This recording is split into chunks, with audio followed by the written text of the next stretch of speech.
Hey, welcome to part 2 in my little series here on philosophy and epistemology, on dealing with certain terms that most people don't really have much familiarity with, that I kind of want to demystify as a layperson, as far as my understanding of these things go. This was suggested on Twitter, that I do something on knowledge, or belief in knowledge, as opposed to logic that I was going to do.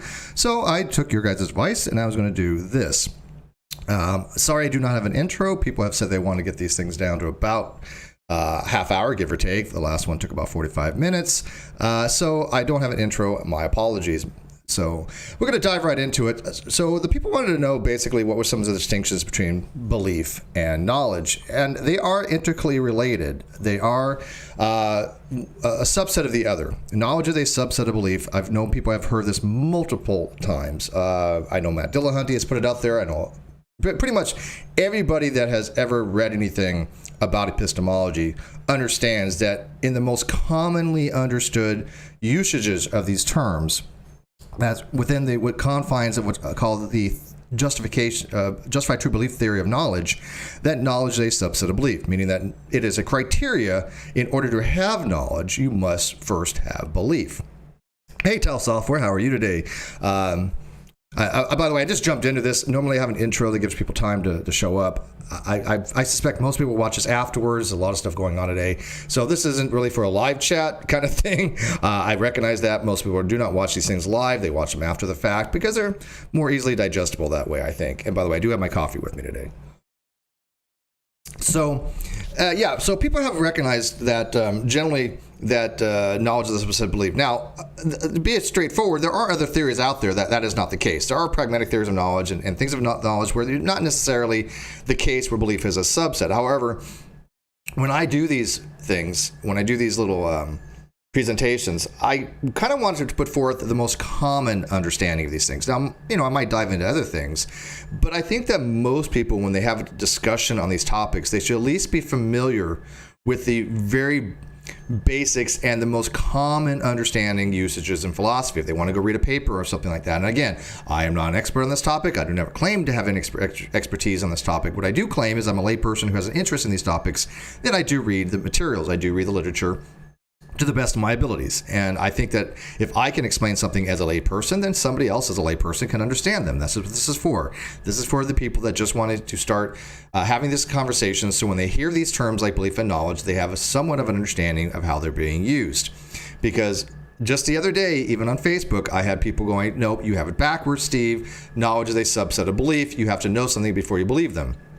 And I know for a fact that Matt Dillahunty had did a video on this a couple years ago. Matter of fact, I think it was 2 years ago, almost exactly, because I just watched it long ago, and I think it was like early May that he did that video. So he has actually pointed that out 2 years ago, and Matt Dillahunty was correct on this.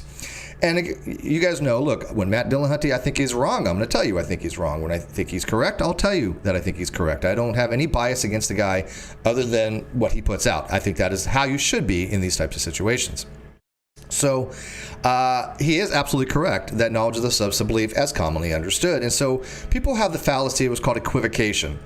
Equivocation is when you use a term two different ways in the same argument, or at least in this case, they're equivocating their understanding of knowledge, which is more information or implicit knowledge, meaning knowledge that can be somehow transferred to somebody else. If I can write, or actually say explicit knowledge, really, if I can transfer it to somebody else by writing it down and you can read it, that's explicit knowledge. If it's implied knowledge, then not necessarily the case. Like tacit knowledge, me playing guitar, I can't write that down and really explain it to you.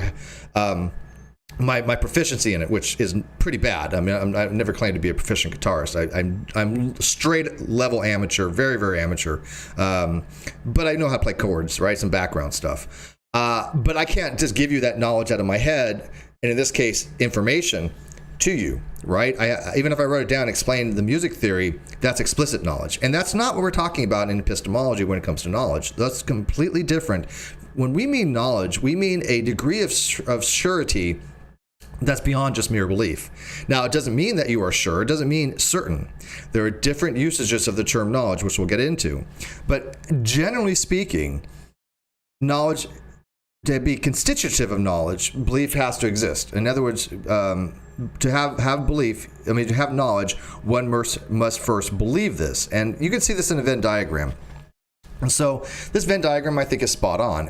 It integrates the union between truths and beliefs. It shows that little part in the middle there, that where the truths and the beliefs intersect, you have two different things. You have what's called poorly justified true beliefs, and then you have knowledge.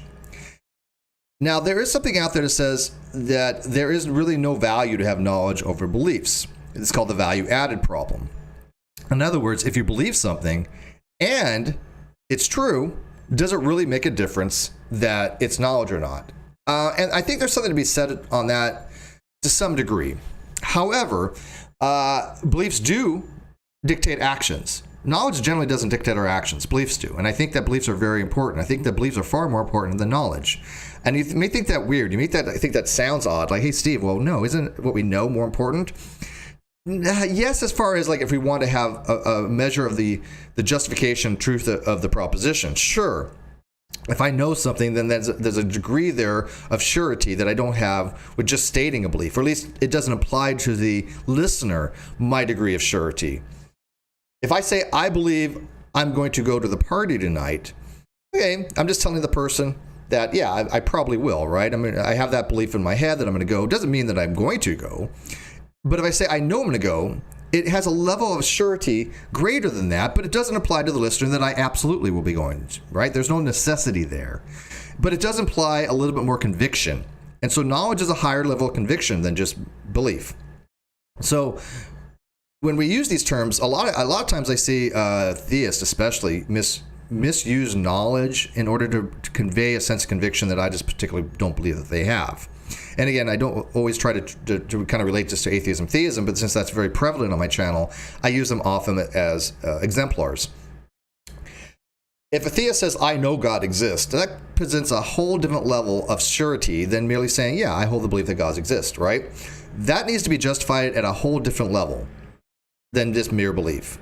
And you can have poorly justified beliefs. You can say, look, I believe this, but I'm not really justified to believe them, although it's true, but I don't really have any reasons to believe it. I have no substantial reasons to justify that particular belief. And I tell you, every time I start one of these things, you hear, I don't know if you guys hear the outside, but every time I start one of these things, that's when they decide to go outside and start blowing leaves around. I'm telling you, it's not coincidence any longer. It is a fact of life that when I do this, that's when they start. Every single time. I don't know if you guys can hear it or not, but I sure do. Anyways. Oh yeah, I can hear it in the background.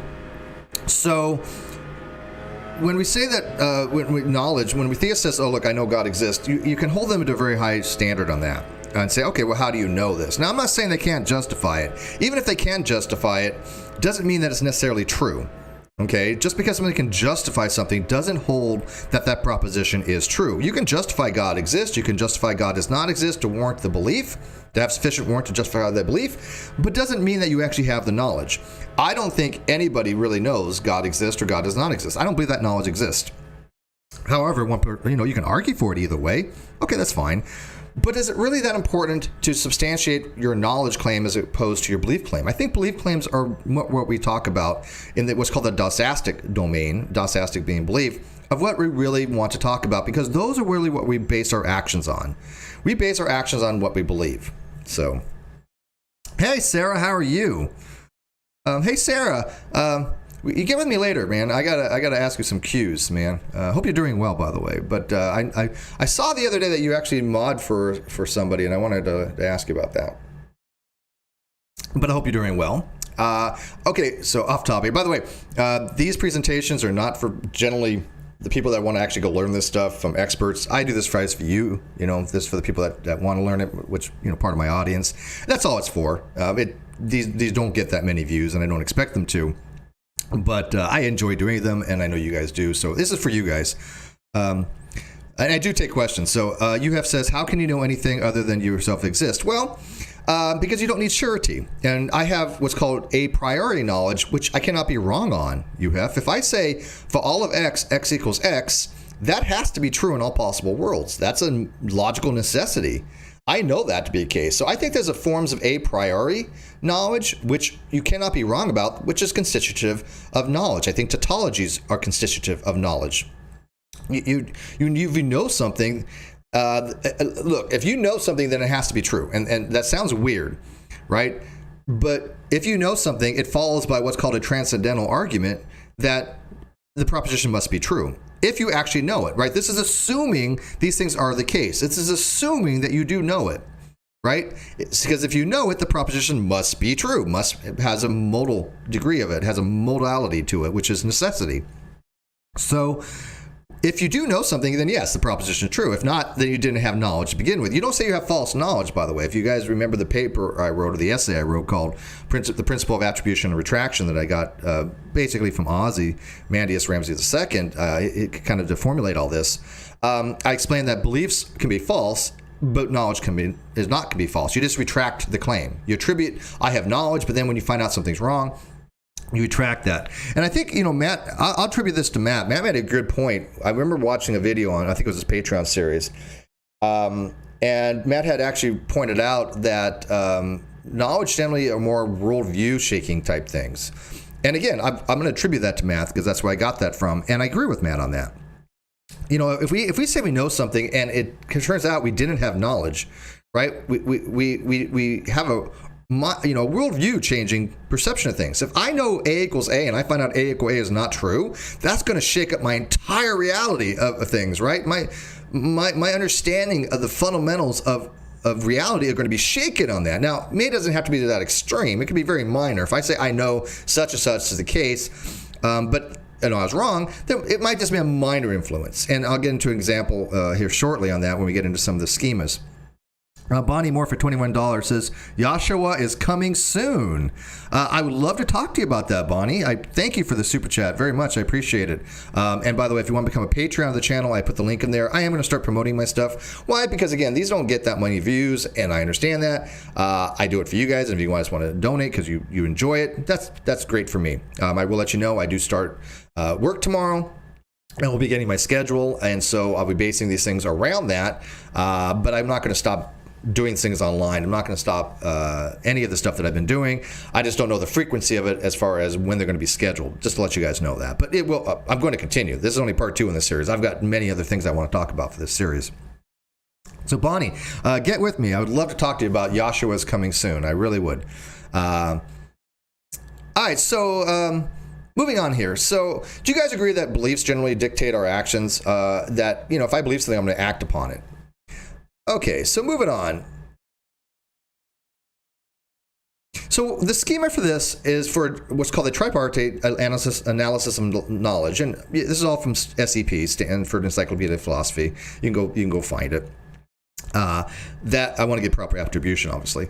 But in order to meet the criteria for knowledge, there are 3 conditions that need to be met, and this is a very simplified version. This is the base level of justified true belief. There are other versions of justified true belief that require what's called a truth tracking condition, often referred to as justified true belief plus. But I'm not going to get into those. They involve something called sensitivity and safety, which are conditions, but they deal with possible world theory, and I'm not quite ready to get into that yet. But as far as the basics of justified true belief, which is the common understanding, when you hear the word knowledge and you're talking about epistemology or philosophy, this is the understood usage. So when atheists are out there going, well, you have to have knowledge before you have belief, they're misunderstanding the word knowledge as used in epistemology. And now if they don't want to use things the way they are used in philosophy, that's perfectly fine. They could using words they want, but they have to understand these are how these words are used in the domain of discourse. And if they want to talk about theism, they want to talk about atheism, those are in the domain of philosophy. And you can't extricate that. You can't just say, look, I'm going to talk about the existence of God, but that's not philosophy. Existence is ontology. They're intricately related. That's like saying, I want to talk about ring theory, but I don't want to talk about math. Well, how could you extricate math from ring theory? Ring theory is math. I mean, you cannot just say, I want to talk about algebra, but I don't want to talk about math. It makes no sense, right? Jamie Russell, a $1.99 sticker pointing up. Thank you. Judgment says, technically speaking, and then 2 messages retracted. And yes, thank you, Jamie Russell. I appreciate that. Not knowing what you're pointing to, or you number one. Maybe that sticker's for number one. Thank you. I'm certainly not number one at this, but I try to at least be the layperson on the internet and on YouTube that presents things as I understand them to you guys, and that you guys can understand them and ask questions. And then if I don't know something, I'll just tell you, and I'll give you the resources to maybe find that out. But I've had a lot of people appreciate over the years me explaining things to them. I've had people go back to college. I've had people work on their PhDs because of things that I have talked about, which maybe they wouldn't have been exposed to before.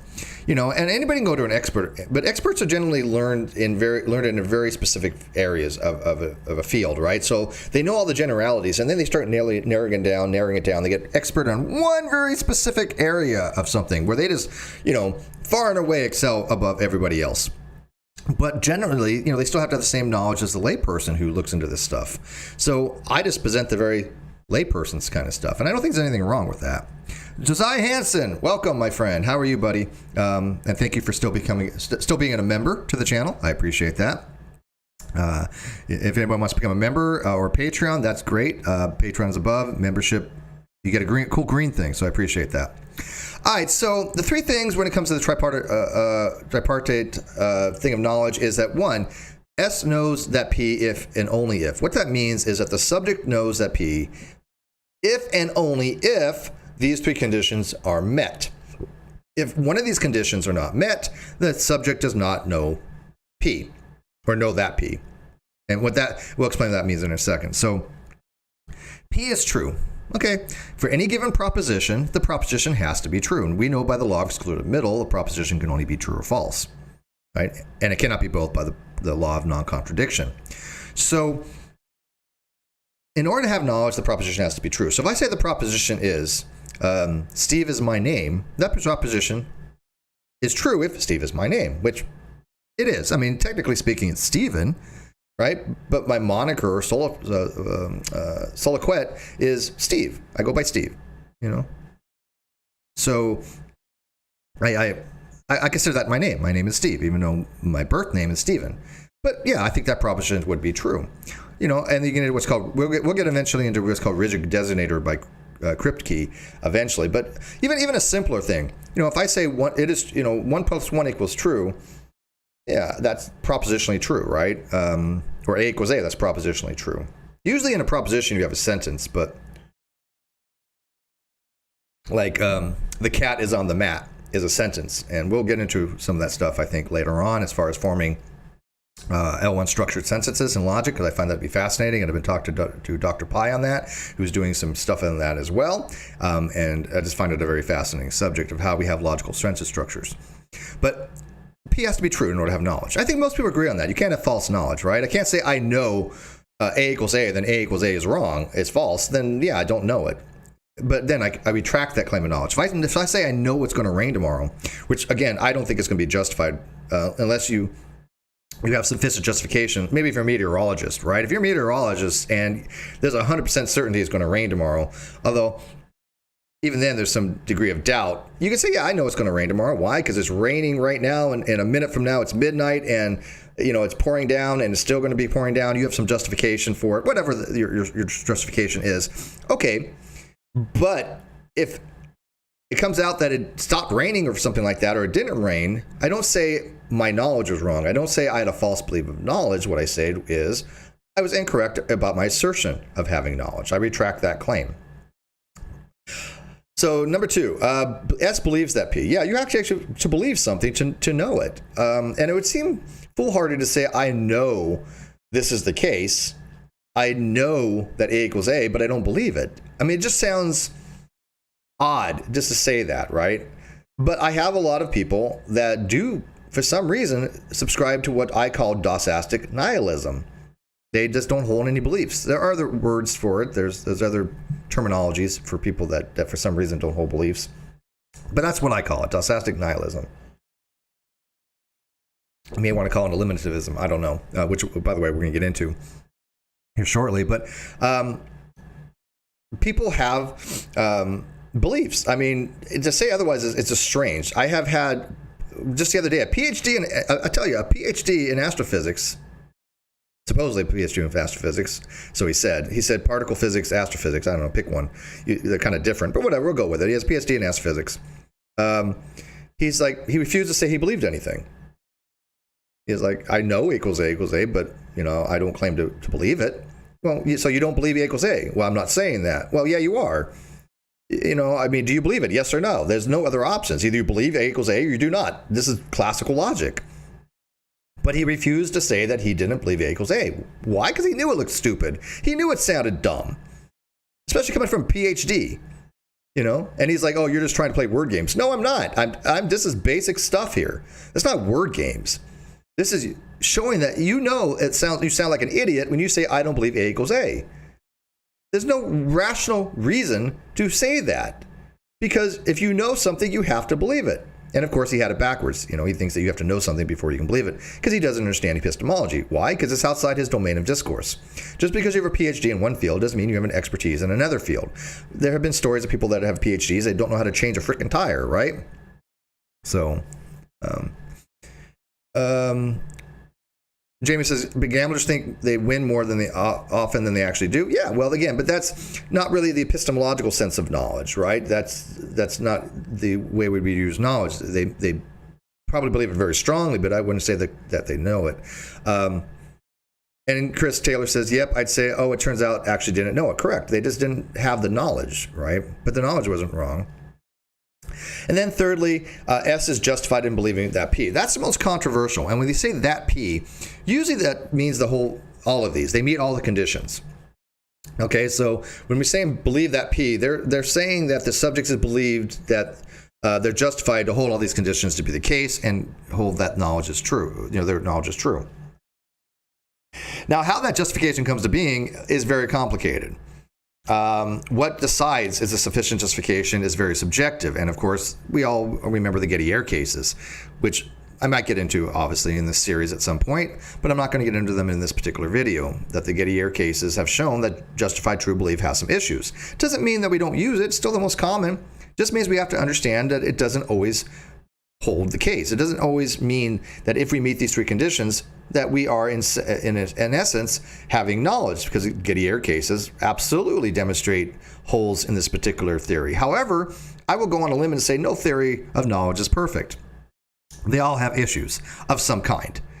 And so pick your poison, I think, when it comes to, whenever you hear like a theory of knowledge or theory of truth or theory of justification, there's no one size that fits all. If there was, then we wouldn't need the other ones. So I think that it's kind of like, okay, which ones make more sense to you? Which ones do you want to go with? If you want to go with a pragmatic theory of truth, be my guest. If you want to go with a correspondence theory of truth, be my guest. If you want to go with a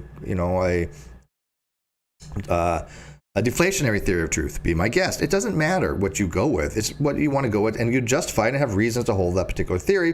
But it doesn't mean you have to be exclusive to that theory. You can say, look, I'm going to appeal to this theory of knowledge here or this theory of justification here, and maybe somewhere else appeal to something else. Same thing we do in moral theory. I can appeal to virtue ethics frequently, but I can also appeal to consequentialism or utilitarianism if I so desire, if I need to. I mean, I'm more of a moral pluralist anyways, so I think that we can say, what's true and false, morality speaking wise, based upon conditions. Sex Addict says, Gettier cases have always been confusing for me. I'll get into that one of these days there, Sex Addict. They're really not that confusing. What they're basically, in a nutshell, is saying that the person is correct. They believe that they were correct. They meet those two conditions. But their justification was off, even though the conditions were correct. Something was not the case justification-wise, as far as maybe like a broken clock. If a clock is broken and I say, hey, look, I look at my clock there. Oh, it says 12:40 p.m. Okay, well, I know it's 12:40 p.m. Why? Because it's true. Why? I believe it's true. And that my computer here or clock up there, whatever I'm looking at, gives me a reason to justify that it's 12:41 p.m. now. But let's say that computer clock is off, or my analog clock is off or something. Let's say it's broken. Let's say I didn't synchronize it properly. Well, now it won't work. If it won't work if we're synchronized. Let's just say that for some reason the digital clock got stuck yesterday. It got stuck on 12:41 for whatever reason. It hasn't changed or updated since 12:41, 24 hours ago. And again, hypothetically speaking, that's what these are all subjunctive cases. So again, these are all, what ifs, conditionals. So let's say they got stuck for some reason at 12:41. An analog clock is more easier to describe, obviously, which I don't have. But if an analog clock stops with the big hand on 41 and the little hand on noon or 12, then yeah, you say it's 12:41. But it got broken. It's stuck. It hasn't moved. So it didn't give you it wasn't an adequate justification. It was just based dumb luck. It's just called epistemic luck that it happened to be on that case. So the Gettier case says that, for epistemic luck, for luck, you weren't justified. It just happens to be the case that the clock broke at the moment of time where you looked at, or 24 hours before. And so when you look at it, it's going to say 12:41, even though you had no real justification for it because it was dumb luck. And dumb luck isn't constitutive of justification. That's all. Sex addicts. But again, we'll get more into that another time. But the S is justified to believe in P. That P is that there's sufficient justification to warrant believing that they have knowledge, right? And by the way, you believe that you have knowledge just like you have any other beliefs. But also you know that you have knowledge too. There's something called the KK principle, which I wasn't going to get into. But the KK principle means that if you do know P, you know that you know P. Interesting, right? Sarah says for $5, your mug with the long hair is now obsolete. Yes, it is. By the way, Sarah, what do you think? Do you like me better short hair or with the long hair? I like it better with short hair. The reason being is it looks more professional. When I go out, I get more attention as short hair as I did long hair. People thought the long hair was like some kind of homeless bum or something. I don't know. But I like the short hair. What do you think, Sarah? I trust Sarah's opinion on a lot of things. All right, so moving on from that. Trying to keep these things down to 45 minutes here. That's not going to probably happen. All right, so there's a couple of different ways of accepting knowledge. One of the conditions is called a strong acceptance case. In this case, you know what? I have this off. I'm sorry. I made a boo-boo. Let me fix this. See, I can fix things on the fly. Okay, so the way to read this is that the agent, instead of the subject, right? In the other schema, it says S believes, that P or SP believes P. Here we have A. A means agent in this particular case. Same thing. Just an agent that has intentional states that's able to evaluate things. Sarah says short hair is nicer. Thank you, Sarah. So in order for the agent to know that P, they must be certain of P. Now, again, this is not common. This is not common at all. There have been philosophers that argue this, but I find it to be untenable to me. There's very few things we have certainty about. Now, of course, with the skeptic approach, they don't even believe knowledge is possible. And I'll get into skepticism at some point in this series, hopefully. But to the skeptic, knowledge is impossible. So if it's not possible, you can't have certainty on anything either. But I disagree there. I think we can be certain of things. When I say for all of x equals x, the law of identity, I am certain of that. I'm certain. I cannot be wrong on that. There's no possible world where that is not the case. I am certain. And so I think there are a priori knowledge that you can be certain about and you can be knowledgeable about and that you believe it. However, to know something, you don't have to be certain about it. You could be wrong. But then again, you just didn't have the knowledge. And we find this to be the case all the time. Most of the things are in our belief box where we ascribe to knowledge, we don't have certainty of, but we still claim knowledge of it. Right? There's many things we claim to know. That's a difference from saying that we know something as opposed to I am certain that this is the case. Right? Very, very different level of surety. And again, I basically have a system of belief, knowledge, certainty. And in its certainty, it could be kind of nuanced out. There's different degrees of certainty too. There's just what I would call ordinary certainty as opposed to Descartes certainty or epistemic certainty. And that's a whole different ballgame when you start dealing with epistemic certainty as far as like, oh, Descartes' demon. Could it be that a demon is whispering in your head these things that is true and you could be misled? That's a different type of certainty. And so when I say certain, I'm talking about ordinary certainty, right? To get into Descartes certainty would be a whole different ballgame. about internal versus external theories of truth, and so we'll deal with that another time.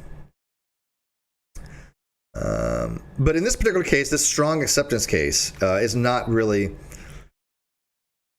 utilized that much. I don't see a lot of philosophers utilizing this. And by the way, this comes from a paper by a guy named Armstrong. I'll link these things in the video description after, or just I'm going to link my citational list. If you go to greatdebatecommunity.com, all these things are on my citational list. This comes from a paper from Armstrong. I like to attribute things properly.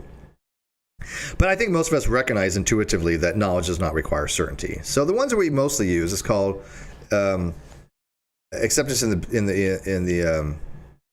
I messed this one up too. I got to fix this.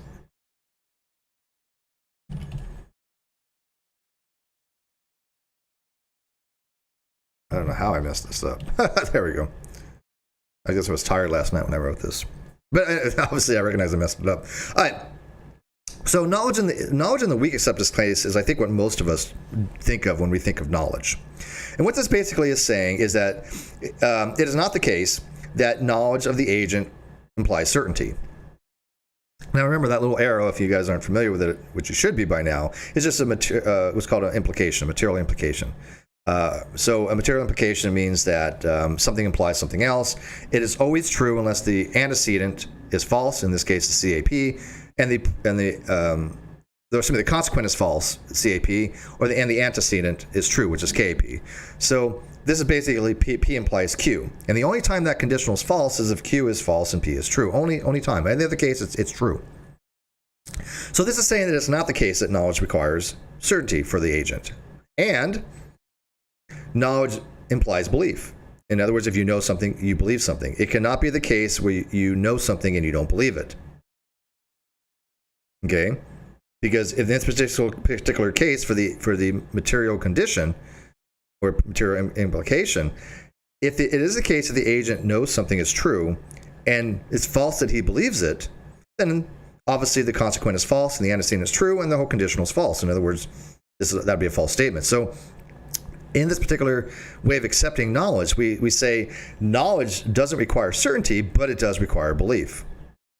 Yeah, I almost said Engstrike. Yeah, I did, honestly, Sarah. I know I was thinking about Jack Engstrike.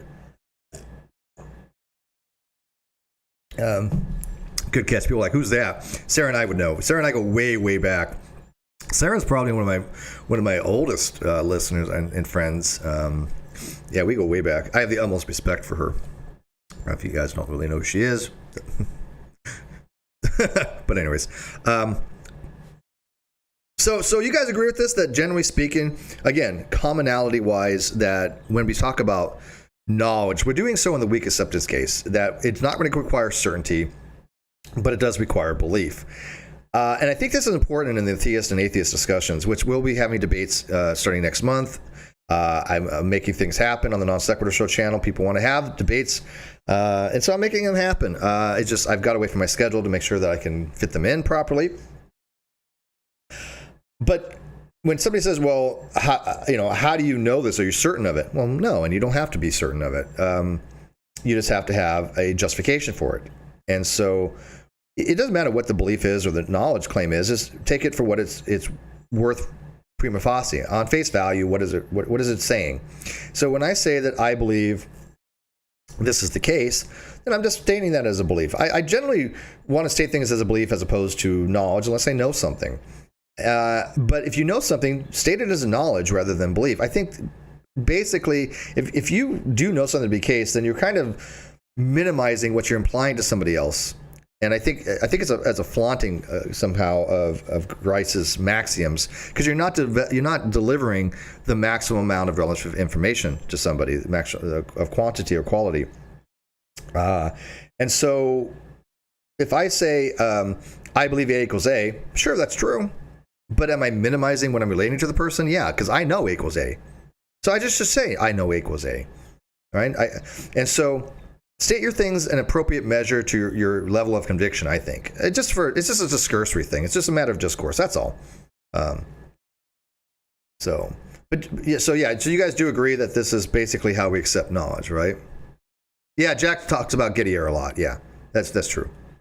Although I haven't really talked to Jack in a long time, but yes, that's probably why it was related to in my head, which is kind of interesting that you said that, because we're going to be getting to that, how belief blocks conditions in the head relate to implicit other beliefs, right? There are things that are implied.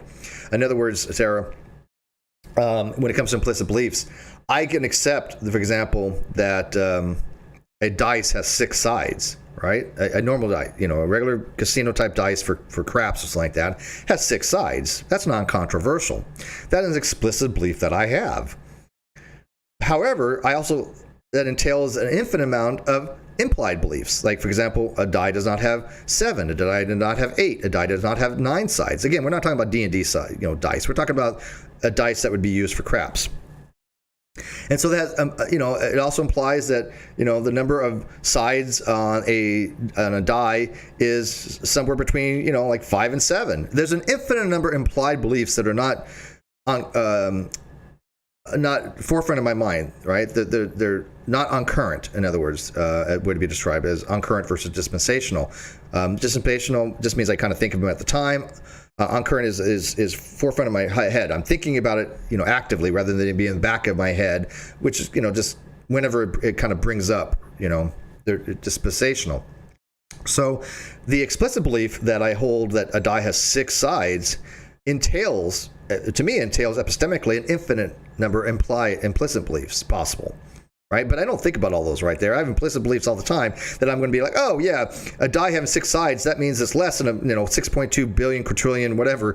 Yeah, that's an implied thing that it's going to be less than some 2 billion something or 2 quintillion something. Sure, but that's something that I actively think about, right? It's an implication of my explicit belief.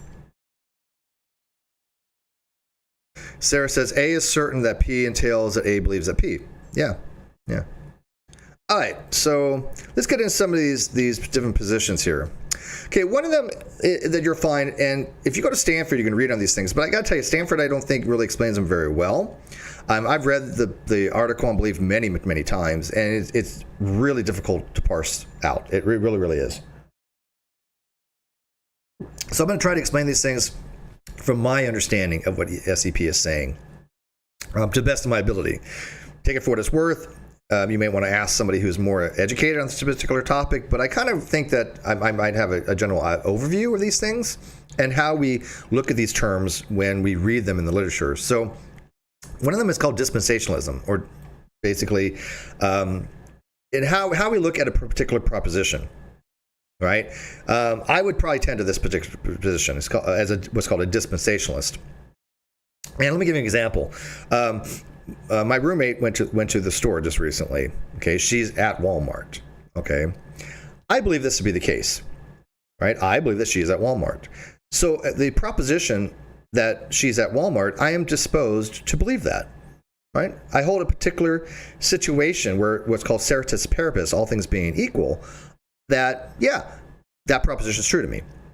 So that dispensation that I have, right, towards a particular proposition, this inclination I have to believe something, this willingness to believe something, is comprised of the fact that she is at, well, supposedly the fact that she's at Walmart. I could be completely wrong on that. She could have already left by now, right?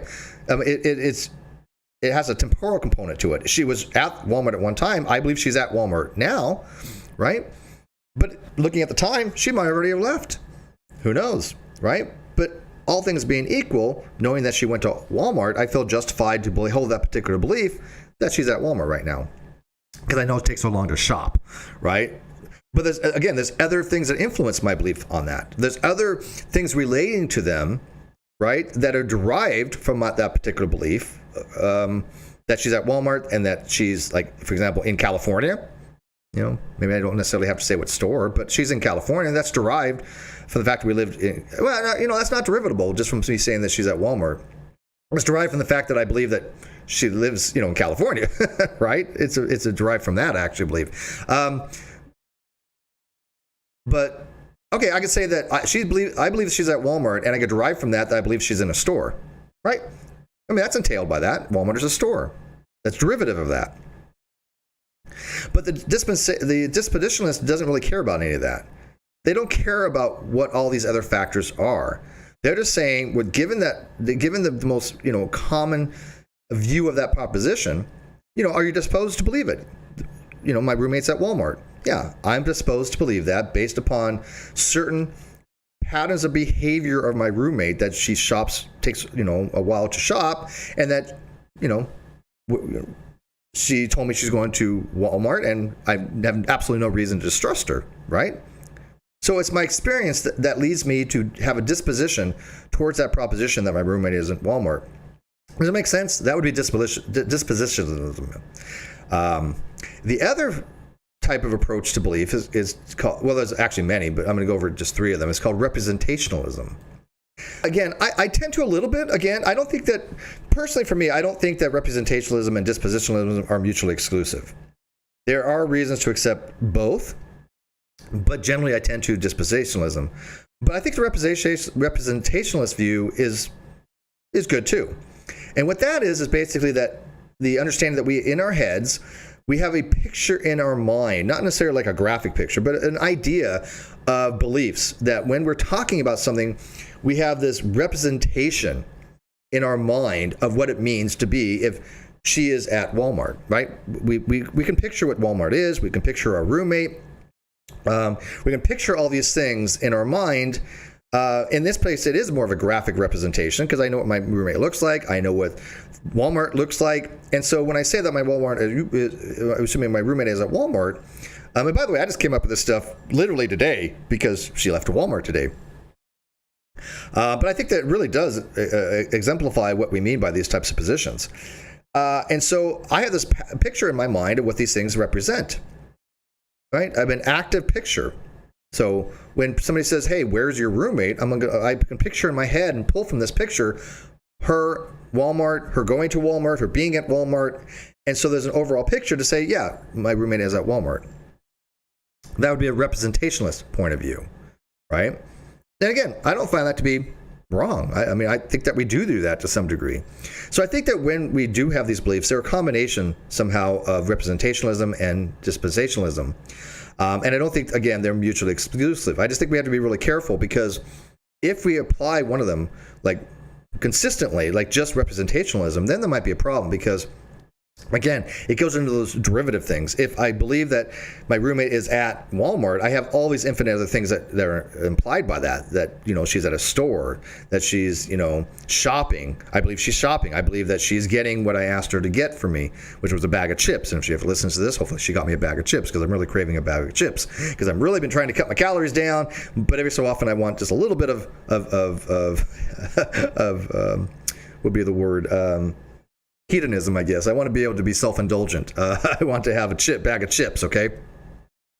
So representationalism means that I have all these other beliefs in my head, all these other graphic things that I can just be overrun by them, right? It would just bloat my belief box, exceptionally high if I just had a representationalist point of view, that everything that I think of when I have a belief, I have all these other things that come with it. Right? And how are they stored in my head? Are they individual beliefs in this belief box that, I have this belief that she's at the store, I have this belief that she's at Walmart, even though the Walmart is the store? It gets to be very messy. And that actually is something called the messiness representation, or response to against representationalism. So, and by the way, a lot of this I remember reading, there's a blog out there called The Splintered Mind. If you want to go check it out, find The Splintered Mind. He does a really good job of just describing dispensationalism versus representationalism, and I agree with that wholeheartedly. Because again, it's very difficult to really read SCP and get a good understanding of it. So I'll put this blog in the video description as well, because I think that it's spot on. Okay, so the third one is called eliminativism that I want to talk about. And eliminativism is kind of difficult to explain in a way, but the best way I can describe eliminativism is that it is a position that our entire understanding of belief is just wrong. It's the way we word things, the way we use colloquial expressions, the way we use folk psychology, the way we conceptualize things on trying to understand things is just fundamentally flawed. There's what's called eliminativism or limitive materialism, which they go hand in hand here. Limited materialism is basically a completely different way of looking at how our consciousness exists, how the mind exists from physicalities. And so the eliminatists would say the way we word things is just incorrect. And there's something to be said for it. I don't subscribe to this particular position. But the way the eliminists would say, look, when we say the sun went down at night, right? Well, we know the sun's not really going down. The Earth goes around the sun. But the people, 1,000 years ago didn't understand, celestial mechanics. When they looked at the sun, they just saw it relative to them, that the sun's going down below the horizon. And so in the way they understood it, the sun is going down below the earth. But we know that's not the case, right? We know that we had a fundamental misunderstanding 1,000 or 2,000 years ago of the celestial mechanics, and therefore, when we say something like the sun went down, that's just incorrect. It's folk speech. It's not actually representing the way things really are when it comes to our understanding of things. And so eliminativism is saying that for our beliefs, we have a very gross misunderstanding of it. For example, I make coffee, right? And if somebody asked, why'd you make the coffee, Steve? Well, I had a desire to have coffee, and I believe that when I went to my cupboard, I'm going to find coffee there. And when I put the water on and I heat it up because of thermal energy flowing into the system, that water is going to boil and cause a phase change and go from a liquid state to a gas state. I have all these beliefs, right? I mean, every one of these beliefs has this correspondence or coherentism to it, right? And there's something called the coherentism or coherent theory of belief, actually, and we'll get into that eventually as well. Coherent theory of justification, I guess it is. But the coherent theory of truth. I get those confused sometimes, or whatever. But this coherent web of belief that I have is that all these things are entailed by each other, right? There's this web of beliefs that when I went to go get my coffee, that I'm going to have coffee there. And so I desired to have coffee, and I believed all these other things. And there's something in folk psychology called belief desire psychology. And it's a very simple way of understanding something, but it's folk, right? Does this really encapsulate what was asked by the question, why'd you go get the coffee? Well, not really. I mean, if we really want to get to the specificities of why I went to go get the coffee, just saying that I desired it doesn't really explain it in the theory of mind. Theory of mind asks the really technical questions. What is it in the mental state that came from the physical state? Was it some kind of emergence? Was it some kind of source dualism? Was it some kind of property dualism? Was it non-reductive eliminativism or non-reductive physicalism? What was it about it that made me go get that coffee? What was it about what made the desire, right? It's more fundamental. It has reductionism there. But it doesn't really answer the question of why did I get the coffee? If I just say, well, I wanted it, okay, well, I kind of figured you wanted it. If you didn't want it, why did you go get it? It doesn't really tell me much, right? So eliminativism is very similar to that. It's just basically saying this very simplistic way of looking at things, of saying, like a belief desire psychology, doesn't really work very well. And so it thinks that the way we look at beliefs is completely fundamentally flawed. I don't know what has replaced it. Maybe nothing has replaced it yet. But the eliminists would say that our entire understanding of our beliefs is just incorrect, right? And of course, you can go read that in SEP, but SEP doesn't really explain it very well. It does bring up things like celestial spheres and phlogiston, saying that, look, we thought these things were the case. We thought the case of the celestial spheres. We thought phlogiston was a real material that existed for fire. But we recognized that it wasn't the case. We had a fundamental misunderstanding. Phlogiston doesn't exist. It is an antiquated theory. And by the way, it was never a scientific theory. People say, there have been scientific theories that have disproved. I disagree with that. I think there has never been a scientific theory that has been disproved. Why? Because phlogiston wasn't a scientific theory. It was a theory of science as a guess, as a hypothesis, or something that was put forth, but it wasn't ever a confirmed model. And a confirmed model, to me, is constitutive of what would be the case for a theory, because to me a scientific theory is a well-substantiated body of evidence that explains observed facts with or natural phenomenon with natural explanations that has been not just confirmed but also has tested and accurate repeatability to it. That's how I describe a theory in science. But to the eliminativist, they would say that our entire understanding of beliefs is just incorrect, just like we were, we're wrong about phlogiston and celestial spheres. And again, that's SCP. I'll put all these links in the video description when we're done. So anyways, that's kind of like my little basic understanding of these particular topics when it comes to belief and knowledge. I don't try to get too deep in it. Why? Because I don't have that deep of understanding. I love epistemology, but I do some from a very, very superficial level, and that's how it is. I haven't I haven't dived into the levels of the experts by any stretch of imagination, and so I don't ever want to claim to. But I think that I explained it decently enough, and I hope that you guys got something out of it. If you guys got any questions, ask now. We've gone over 45 minutes, and so I do have to wrap this up.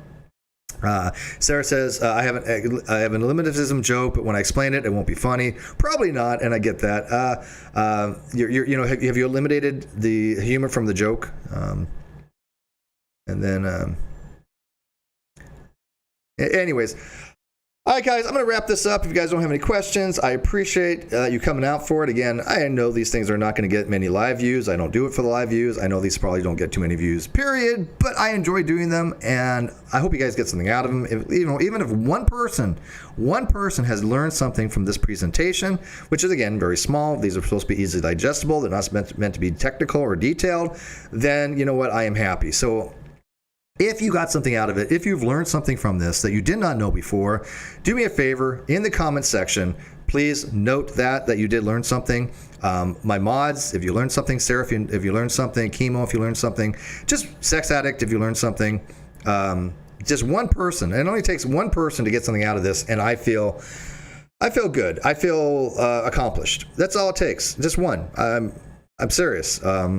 And if not, don't make me make a sock account to go fake somebody. Okay, it's not going to happen anyways. I'm just kidding. All right, guys, I will let you know about future events. As I said, I got stuff booked for the Non Sequitur show. They're kind of sparse right now because I wanted to put some distance between the shows. But I have been inundated with messages from various people because I put feelers out there. I may not have gone back to everybody. If I haven't, I do apologize for that. But I have to wait until tomorrow to really kind of find my schedule in order to properly schedule these things. If you also have things that you want to talk about for this 3am philosophy series, let me know. I will get to them in due course. Right now, there's no rhyme or reason. I'm just picking what you guys want to talk about and then kind of running with it. Okay. So please put it, like I said, put in the comment section that you've learned something. I would appreciate it. Like, share, subscribe, send this video out to other people, become a Patreon, become a member, whatever. I appreciate it very, very much. And thank you for the super chat. I do appreciate that. Whoever that was on the Yahweh is coming, message me. We'll talk about that. I like to talk about those types of things. And with that, I will see you guys later on. Later.